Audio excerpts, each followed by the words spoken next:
ஓம் ஸ்ரீ வாராகி சரணம். என் தங்க பிள்ளை, உன் வீட்டில் பண கஷ்டமா? நான் சொல்லக்கூடிய பரிகாரத்தை செய்.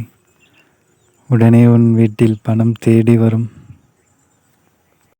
இந்த உலகத்தில் இருக்கக்கூடிய அனைத்து விதமான நன்மைகளும் நமக்கு கிடைக்க வேண்டும் என்றால் நமக்கு கண்டிப்பான முறையில் பணம் என்ற ஒன்று தேவைப்படும். பணம் இல்லாமல் நம்முடைய வாழ்க்கைக்கு தேவையான எந்தவித பொருட்களையும் நம்மால் வாங்க முடியாது, அனுபவிக்கவும் முடியாது. அந்த பணத்தை தரக்கூடிய அற்புதமான கடவுளாக தான் மகாலட்சுமி தாயார் விளக்குகிறார்.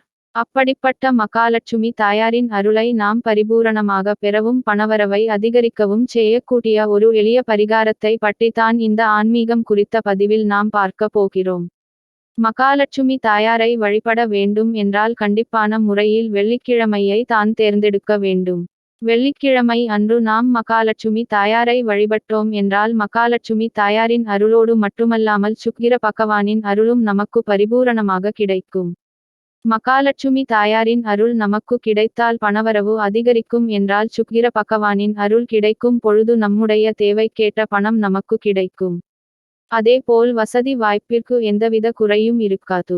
அதனால் தான் பொருளாதார நிலை உயர வேண்டும், வாழ்வில் மகிழ்ச்சி உண்டாக வேண்டும் என்றால் வெள்ளிக்கிழமை அன்று மகாலட்சுமி தாயாரை வழிபட வேண்டும் என்று பலரும் கூறுகிறார்கள். இந்த பரிகாரத்தை வாராவாரம் வெள்ளிக்கிழமை அன்று செய்ய வேண்டும். அதுவும் குறிப்பாக சுக்கிர ஹோரையில்தான் செய்ய வேண்டும். இதற்கு நமக்கு வெற்றிலை பாக்கு, ₹1 நாணயம் மற்றும் பனை ஓலை, மஞ்சள் நூல் இவை அனைத்தும் தேவைப்படும். காலையில் எப்பொழுதும் போல் வெள்ளிக்கிழமை பூஜையை செய்து முடித்த பிறகு 2 வெற்றிலைகளை எடுத்து கொள்ள வேண்டும். அதில் ஒரு கொட்டை பாக்கை வைத்து அதனுடன் ₹1 நாணயத்தை வைக்க வேண்டும். பிறகு இதை அப்படியே சுருட்டி இதற்கு மேல் 9 இன்ச் நீளம் இருக்கக்கூடிய பனை ஓலையை சுற்ற வேண்டும்.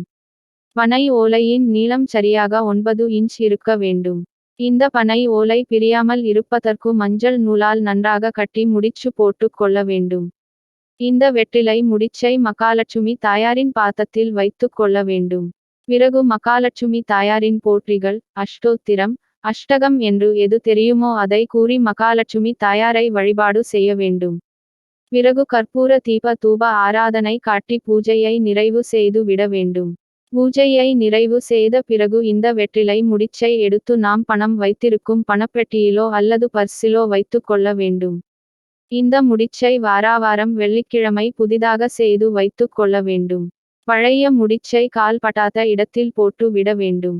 அதில் இருக்கும் ₹1 மட்டும் தனியாக எடுத்து சேர்த்து வைத்து கொண்டே வர வேண்டும். குறிப்பிட்ட காலத்திற்கு பிறகு அந்த பணத்தை எடுத்து ஏதாவது ஒரு பெருமாள் கோவிலில் மகாலட்சுமி தாயாரின் சன்னதியில் இருக்கக்கூடிய உண்டியலில் சேர்த்து விடலாம் அல்லது கோவிலுக்கு தேவையான பொருட்களை வாங்கி கொடுக்கலாம்.